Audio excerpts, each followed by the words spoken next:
Théo Tim, on va en Auvergne. Pourquoi? J'ai toujours voulu savoir comment ça marche des volcans. Pour notre première émission là? Ouais, vas-y, viens, c'est bon, on y va. Mais on va aller jusqu'à l'Auvergne. Mais oui, viens, on s'arrêtera à la baraque à frites. Oh, allez, tu sais me convaincre. Et Aurore, en fait, elle est où? Bah, je sais pas, elle nous trouve toujours, elle nous trouvera. Allez, ça va chauffer.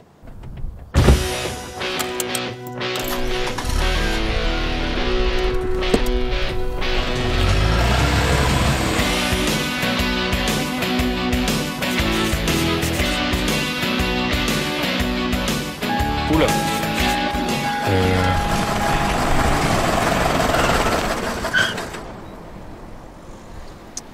Ah. J'ai pas fait l'essence. Je suis désolé. Bah, c'est clairement pas ici qu'on va trouver des volcans. C'est sûr. Oui! Derrière vous! Où ça? Regardez! Oh! Aurore, le petit point là-bas. Eh oui! Alors je me trouve pas sur un volcan mais sur un terri. Alors ici, pas de lave mais je peux vous dire que ça chauffe. Allez Pierre, fais tes maquettes et Théo Tim, rejoins-moi. Bon, si c'est comme ça, moi j'y vais. Au charbon.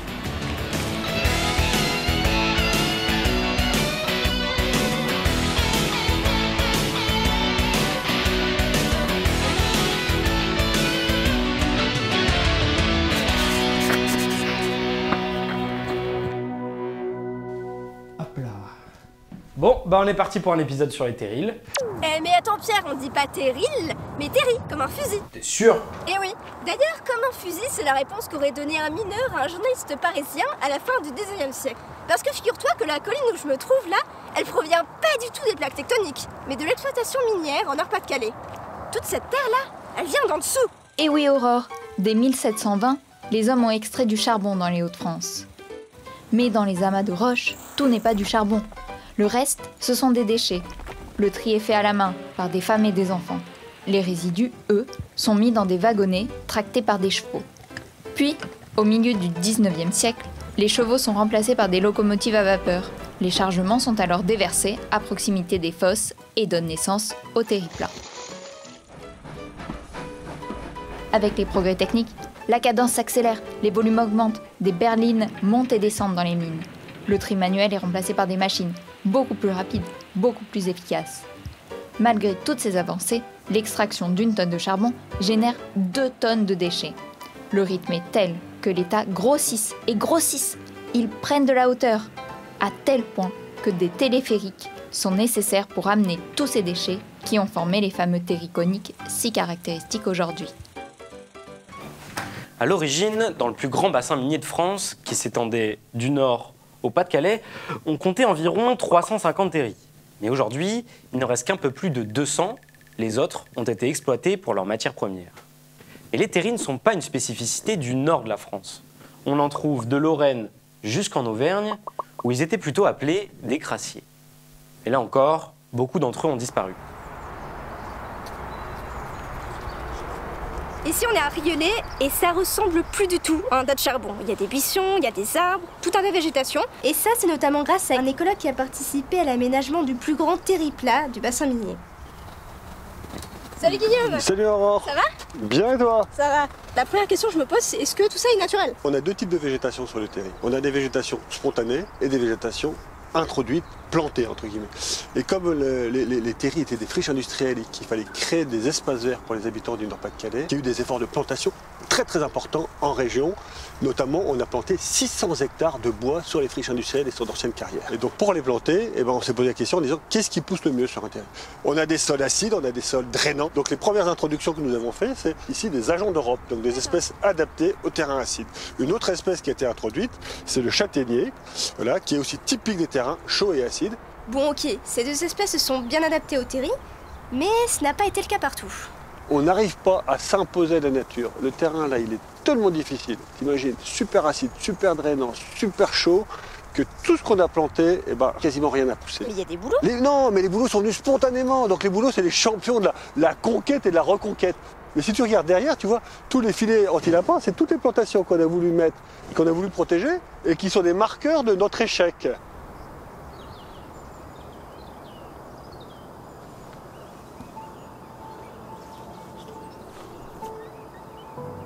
Alors là, tu vois, moi je suis toujours bluffé quand je viens ici. Parce que quand tu regardes ce paysage, tu as l'impression qu'il est complètement naturel. Et tout ce que tu vois là, ça a été fait par la main de l'homme. On a cassé les pentes raides du terri, on a remblayé les temps, on a introduit des roseaux, on a planté des conifères et on a fait un ensemble, je pense, super joli. Et donc, du coup, tout ce dont tu me parles là, ça a été replanté, mais il y a des zones où ça a été laissé naturel. Ouais, on a quand même gardé des petits espaces naturels et ça, on va aller les découvrir. Allez, viens, je t'emmène. Comment est-ce qu'un tas de gravats stériles et acides comme celui-ci peut-il se végétaliser sans intervention humaine? Eh bien, c'est une histoire de graines, mais pas n'importe lesquelles. Sur les terris du Nord, les écologues ont découvert des plantes qui viennent de partout en France. Le cerisier de Sainte-Lucie, par exemple, qui est habitué du pourtour méditerranéen, l'oseille à feuilles rondes, qu'on trouve plutôt en terrain montagneux, ou encore la lèche des sables, qui, elle, vient des dunes de la Côte d'Opale. Mais comment elles sont arrivées là, ces plantes? Pas en avion quand même. Eh bien, t'as pas tout à fait tort, la petite voix. Parce que beaucoup de ces graines sont arrivées par les airs.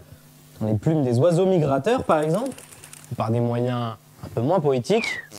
D'autres ont été apportées au hasard des vents, et d'autres encore ont été apportées involontairement par des humains, dans les vêtements des vacanciers, par exemple. Et ce n'est pas tout que ces graines arrivent sur le terri. Encore faut-il qu'elles trouvent un terrain propice pour s'installer. Pas facile sur un sol vierge comme celui-ci. Les premières plantes à s'installer sont des plantes pionnières. L'oseille à feuilles rondes, par exemple, est habituée des pierriers de montagne. Elle s'installe très bien sur des pentes pauvres et instables comme celle-ci. Ces premières plantes transforment le terrain. Elles stabilisent les pentes et fournissent au sol de la matière organique qui servira de terreau pour permettre à d'autres plantes, des arbustes, puis à des arbres de s'implanter.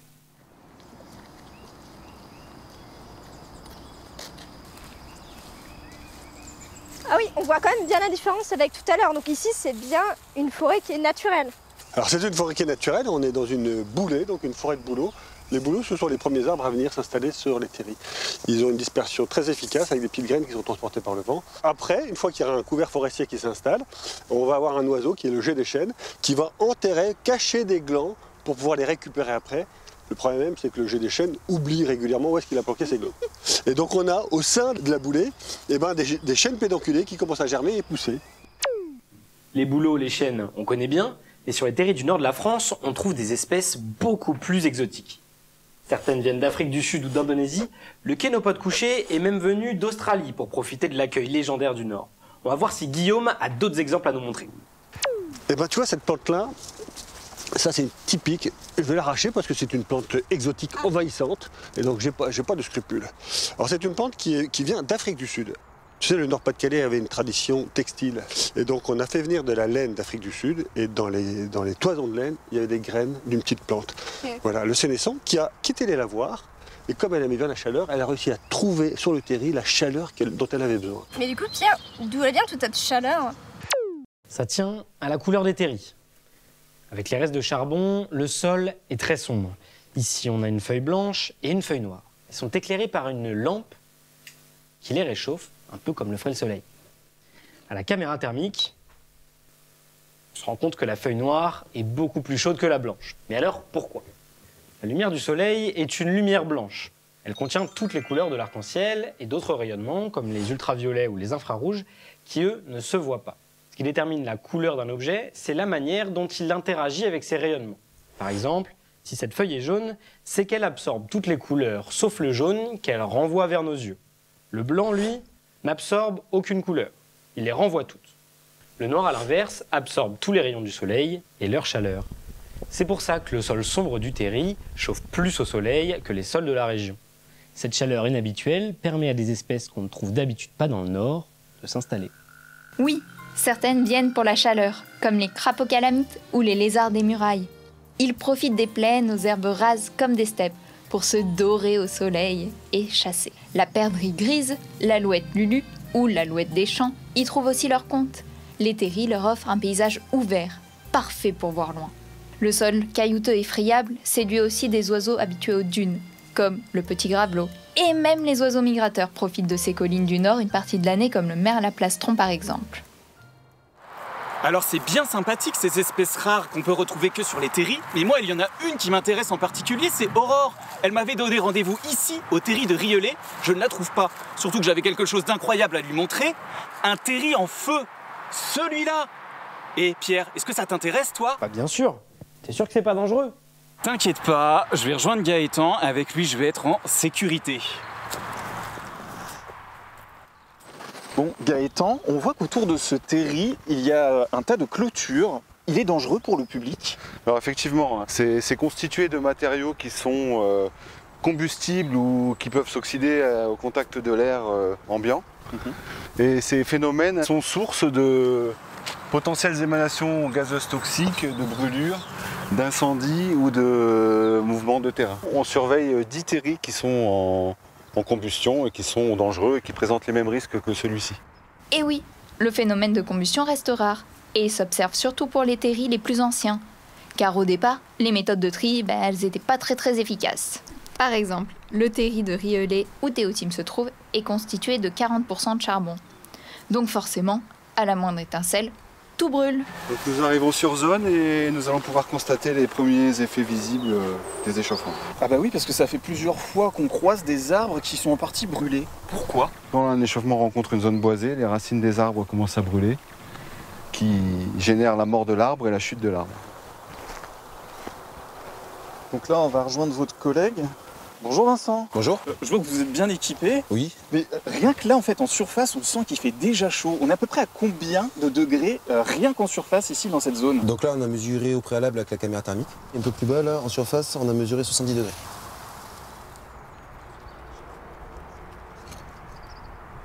Oh, il est pas content là. Le 200 degrés s'est déplacé ici. Ah. Alors, en surface, là, au pied du piquet, j'ai 130. En surface? En surface, mais parce que je viens de faire le trou, mais là je suis déjà à 160 et il monte, hein, c'est logique. Bon, on va pas rester là trop longtemps. On est à plus de 200 degrés. D'accord. On peut atteindre des 300-400 degrés si on est vraiment très proche de la combustion. 300 degrés, Pierre, tu te rends compte? Tu pourrais nous expliquer ce qui se passe sous nos pieds? Voyons voir ce que t'as sous les pieds, Théotime. Au cœur d'un terri, on trouve surtout du schiste. Mais aussi du charbon inflammable. Voilà le combustible. Et la responsable de la chaleur, l'étincelle, la voici, la pyrite, les composés de fer et de soufre. Quand l'eau de pluie pénètre par les parois poreuses du terri, la pyrite s'oxyde en dégageant beaucoup de chaleur. Par endroits, la température peut augmenter jusqu'à enflammer le charbon en profondeur. Dans certains terris, la température a été mesurée jusqu'à 1300 degrés. La combustion du charbon rejette des gaz, du monoxyde de carbone, du gaz carbonique et des composés de soufre, et ça crée des fumerolles dangereuses pour les promeneurs. Donc on est en présence de températures extrêmes, ce qui peut induire un danger. Est-ce qu'il n'y a pas une façon dont on pourrait éteindre en fait les terris? Alors malheureusement non. Tant qu'il y a du matériau combustible, l'échauffement se perdurera. Et la théorie voudrait que pour l'éteindre, il faudrait priver le terri d'oxygène, mais comme on est à l'air libre, c'est impossible. Ouais. Et contrairement à ce qu'on pourrait penser, le fait d'asperger les terris d'eau est contre-productif. Et oui, la molécule d'eau contient 2 atomes d'hydrogène et 1 atome d'oxygène.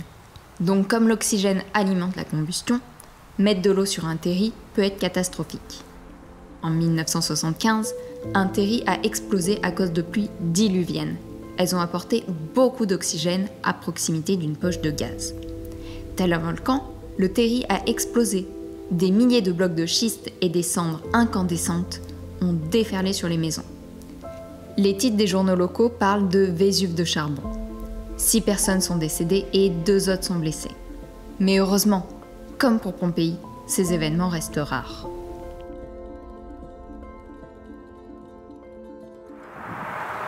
Hé Pierre, regarde, je suis sur un mini terri. Et t'as vu, il est de couleur rouge celui-là. Alors tu vas pas y croire, mais c'est aussi une histoire de combustion. Je t'emmène voir Vincent, il est expert en minéraux, il va nous expliquer pourquoi il y a des terris de cette couleur-là. Bonjour Vincent. Bonjour Théotime. Alors je viens de voir parce que une chose m'intriguait. Sur le terri qui est quasiment complètement noir, j'ai trouvé ces quelques cailloux rouges. Et je voulais savoir quelle était leur origine. En fait, c'est très simple. Dans les terris, il arrive des fois des phénomènes de combustion qui font que le schiste noir devient du schiste rouge. L'origine de la couleur, en fait, ça vient de la présence de fer. Il y a des différences d'oxydation au niveau du fer. Voilà, là, on a du schiste noir. Voilà, vous voyez, hop, ça se Ils sont casse très, très en- fragiles. Très friable. Par contre, le schiste rouge, Il est solide. Bien vu Vincent, le schiste rouge a d'ailleurs été exploité par l'homme pour cette propriété. Mais cette exploitation laisse des traces. Sur plus de 30 hectares, tracteurs et pelleteuses ont ouvert la terre pour sortir du schiste rouge. Aujourd'hui, on le retrouve en granulat, sur des routes ou des allées. Et sur les terrains de tennis, il est réduit en poudre pour faire de la terre battue. Aujourd'hui, la plupart des terris de la région ne sont plus exploités, mais ils sont par contre devenus de véritables patrimoines culturels. On peut en apprendre plus sur l'histoire du bassin minier ou juste se balader en profitant du paysage. Je suis à Los-en-Goël sur les 2 terris les plus hauts d'Europe et avec ses 190 mètres, ils attirent chaque année plus de 150 000 visiteurs. Ça vaut le coup d'y aller, hein, Théotime? On se rejoint là?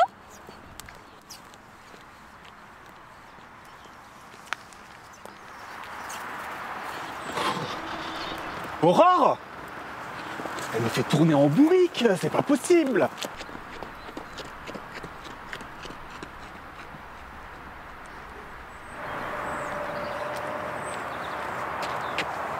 Et ben voilà, c'est fermé.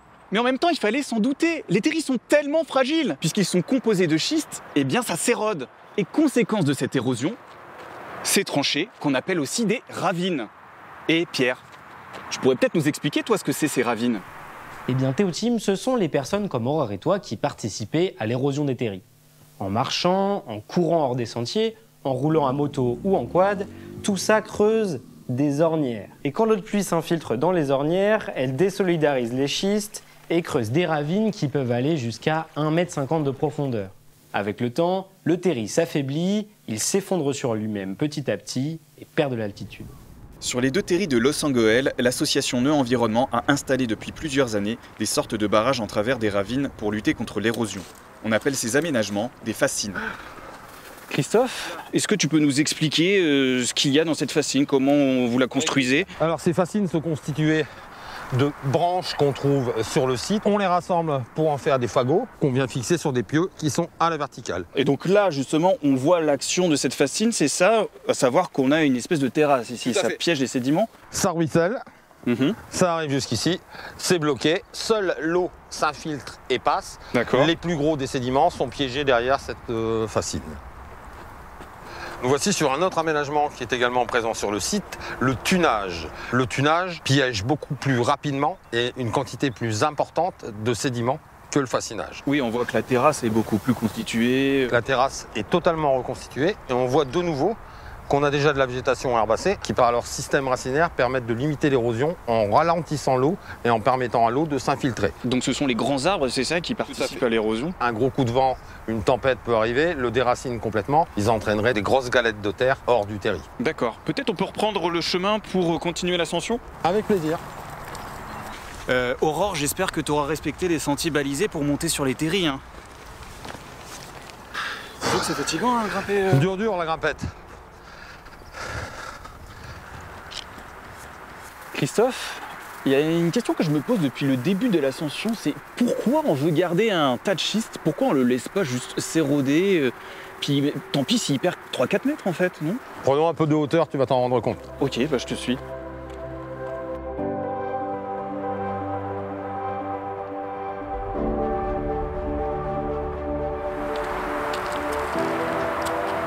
Nous voilà au sommet de ce terri, on peut observer une très jolie vue sur tout le bassin minier.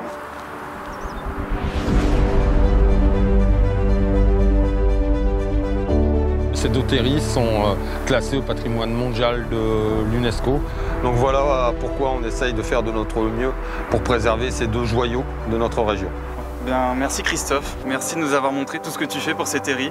Moi je vais rester ici un petit peu pour profiter de la vue, puis je te dis à la prochaine. Eh ben à la prochaine, à bientôt. Merci.